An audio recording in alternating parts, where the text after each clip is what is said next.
بسم الله الرحمن الرحیم. الحمد لله والصلاة والسلام على رسول الله وعلى آله وأصحابه اجمعین و من تبعهم بإحسان إلى یوم الدین. دوستان عزیز، بینندگان گرامی، السلام علیکم و رحمت الله و برکاته. در خدمت شما عزیزان قرار داریم در مسائل بسیار مهم دین و زندگی و عقیده و ایمان ما مسلمانان. دوستان عزیز، ما کوشش میکنیم که مسائل را خدمت شما عرض بکنیم که مستقیما در زندگی ما تأثیرگذار باشد و ما مسلمانان توانسته باشیم توسط همین مسائل که از باب تذکیر هست، از باب یادآوری هست، زندگی خود را به سوی خوبی ها تغییر بدهیم. این است هدف اساسی ما از عرض این مسائل. دوستا، اگر ما به مسائل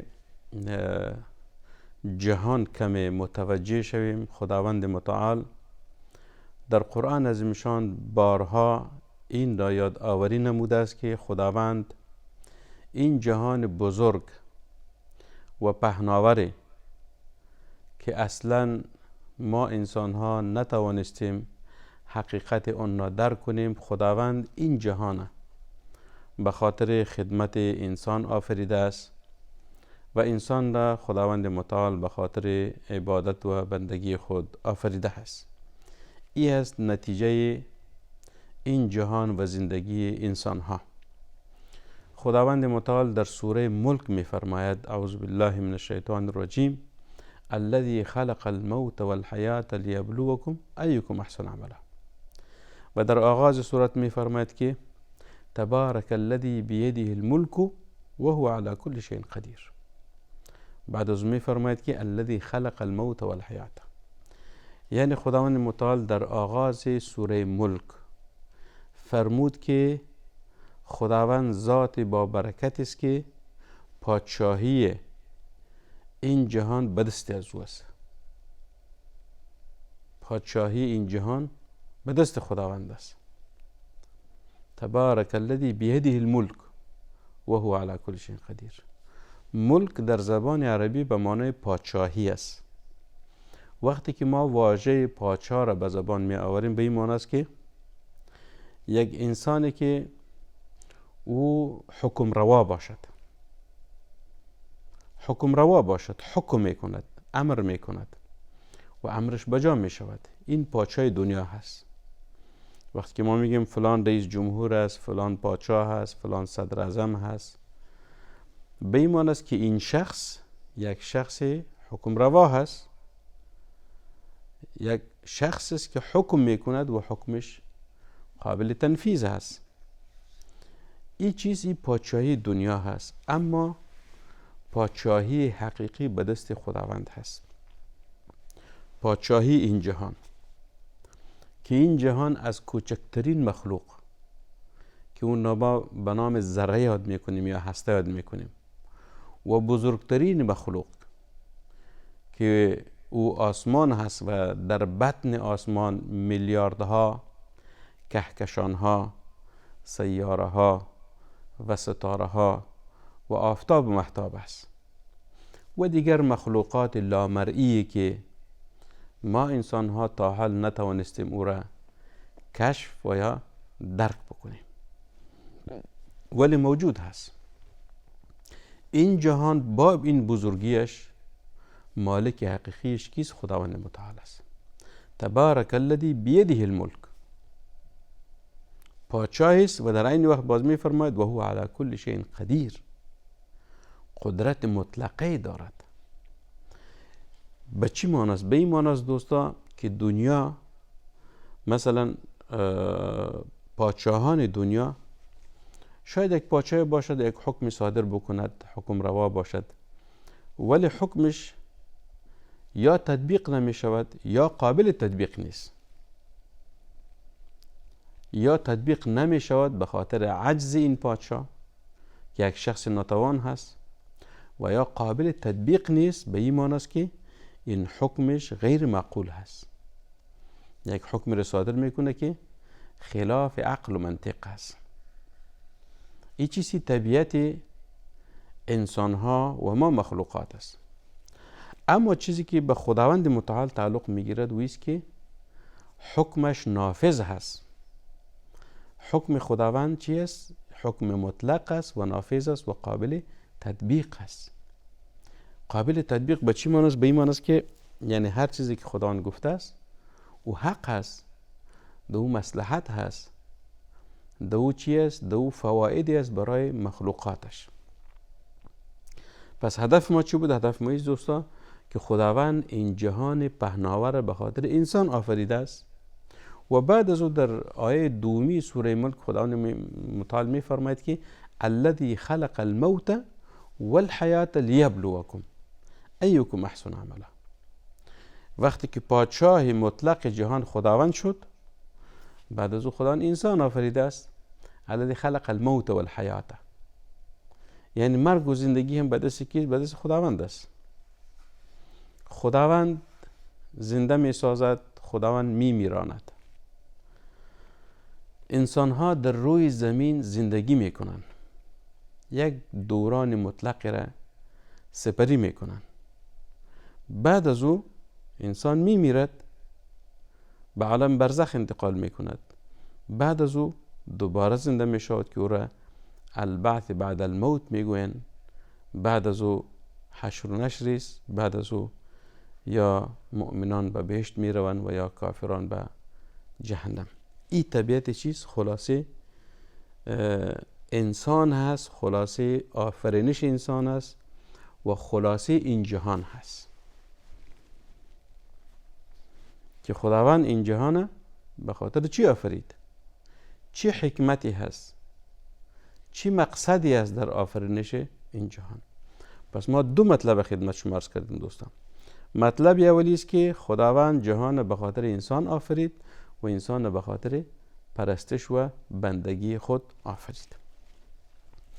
موضوعی که خدمت شما عرض میکنم دوستا در برنامه شگفتی های آفرینش بسیار یک موضوع مهمی هست.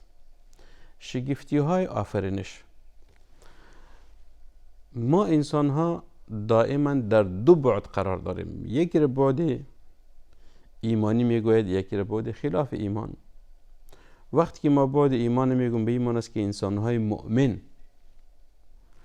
انسان هایی که معتقد هستند که خداوند در این جهان هست، خداوند خالق هستی است. این یک بعد است از انسان ها. بعد دومی انسان ها او را کفار میگویند، یعنی غیر مسلمان. کفار کی هستند؟ کسانی هستند که به وجود خداوند معتقد نیستند، ایمان ندارند که در این جهان خالقی هست. به وجود خالق ایمان ندارند که در این جهان یک خالقی هست و او خالق این جهان آفریده هست. او مسئله جداگانه است که او فعلا جای بحث نیست، چرا که مسائل بسیار پراگنده می شود. موضوعی که ما خدمت شما عرض میکنیم دوستا، شگفتی های آفرینش. چی معنی؟ به این معنی است که خداوند در مخلوقاتش چیزهای را آفریده که عجایب و غرایب هست. بسیار چیزهای شگفت آوری هست، شگفت انگیزی هست که این شگفتی انسان وادار میکنه به ای که در همین مخلوقات الهی انسان باندیشد، فکر بکند، تدبر بکند. این چیزی مقصد شگفتی های آفرینش هست. وقتی که یک انسان یک چیز را می سازد، مثلا ساخت فلانی کشور یا اختراع فلانی شخص، مثلا ساخت فلانی کشور و یا اختراع فلانی شخص، بدون شک یعنی انسان اختراع می کند، انسان می سازد چیزهای عجیب و غریبه. اگر ما مثلا ببینیم در بازاری که امروز در جهان هست، بازار صناعت و یا اقتصاد جهان، بیشتر میگم مثلا ساخت چین هست، ژاپن هست، آمریکا هست، جرمنی هست، دیگر کشورها. یا مثلا روسیه هست، چیزهای جدیدی میسازن، ماشین یا موتر میسازن، هواپیما، طیاره میسازن، مترو میسازن، کامپیوتر میسازن، موبایل ها یا دیگه وسایل میسازن. این اختراع انسان هست. اگر در همین ساخته که انسان رو ساخته است کم انسان فکر بکنه، بدون شک دو عجایب و غرایبی هست.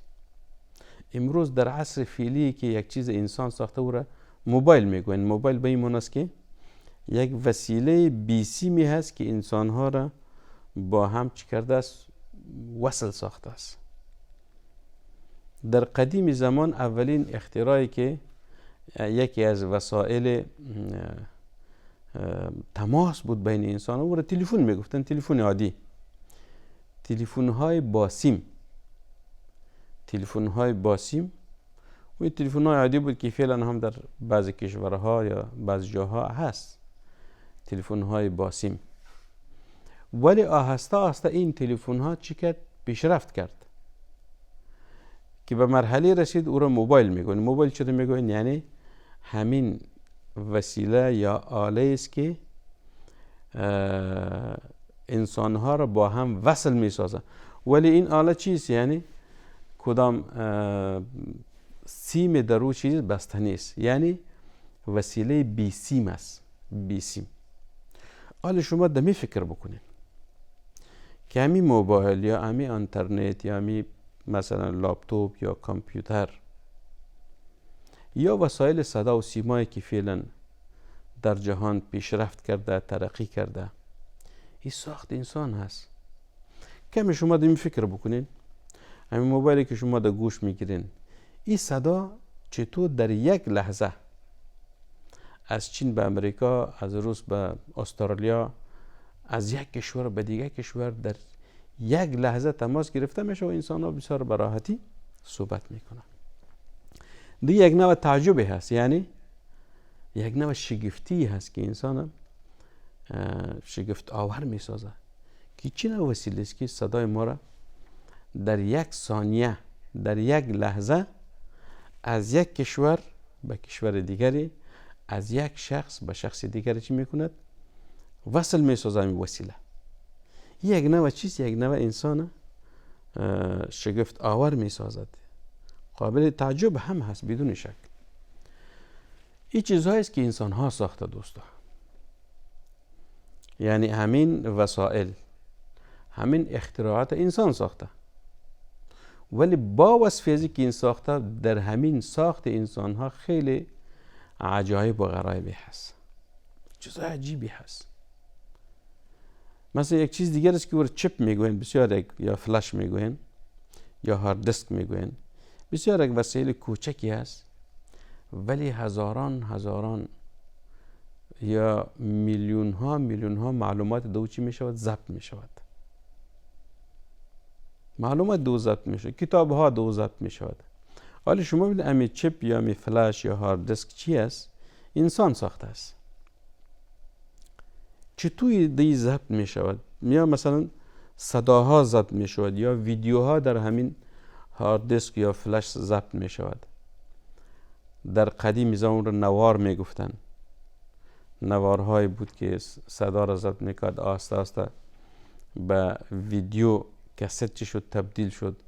و بعد از او آدمی بینید یک چپ بسیار خردترکی است ولی هزاران ویدیوها و صدا و سیما دو چی میشه و ضبط میشه. این بسیار قابل تعجب است دوستا، این چیز قابل تعجب هست. ولی مخترع همین چیزها انسان است، انسانی را ساخته است. در نتیجه فکر کردن، در نتیجه از اینکه به همین وسیله دسترسی پیدا کرده، همین انسان است که عقل خود به کار انداخته و به این اختراع رسیده است. پس مخترع همین وسایل انسان هست و انسان مخلوق خداوند است. وقتی که ما در ساخت انسان تعجب میکنیم، پس اولاتر هست که در ساخت خداوند ما هم خیلی خیلی تعجب بکنیم و در نهایت همین لفظ به زبان بیاریم که سبحان الله احسن الخالقین، فتبارک الله احسن الخالقین. اگر ساخت انسان با ساخت خداوند مقایسه کنیم، هرگز مقایسه نمی شود، هرگز مقایسه نمی شود. چرا که خداوند چیزی را که می سازد 2000 میلیون ها عجایبی هست که انسان ها اگر باندیشن، فکر بکنن و عجایب الهی رو چی میکنن؟ درک و یا احساس میکنن که بیهوده نیست. یعنی خداوند آفریده است. خداوند این چیزها رو به می شکل زیبایش چی کرده است؟ آفریده است. و زیبایی مخلوقات خداوند در چیست؟ در اندیشیدن انسان ها هست که انسان ها باندیشن، فکر بکنن، تدبر بکنن. ولی قبلا ما خدمت شما عرض کردم که انسان ها اختراع کردن. این اختراع در نتیجه چی شده است؟ در نتیجه فکر.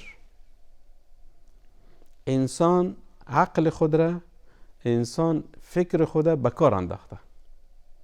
آهسته آهسته از یک مرحله به مرحله دومی، از مرحله 2 به 3 آهسته آهسته پیشرفته و پیشرفته تر شده است.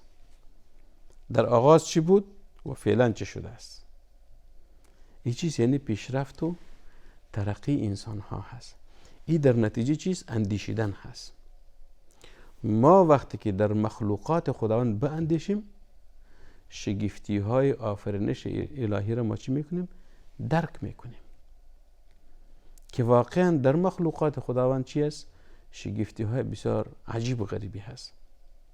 خیلی عجایب و غرایبی است در چی؟ در آفرینش خداوند.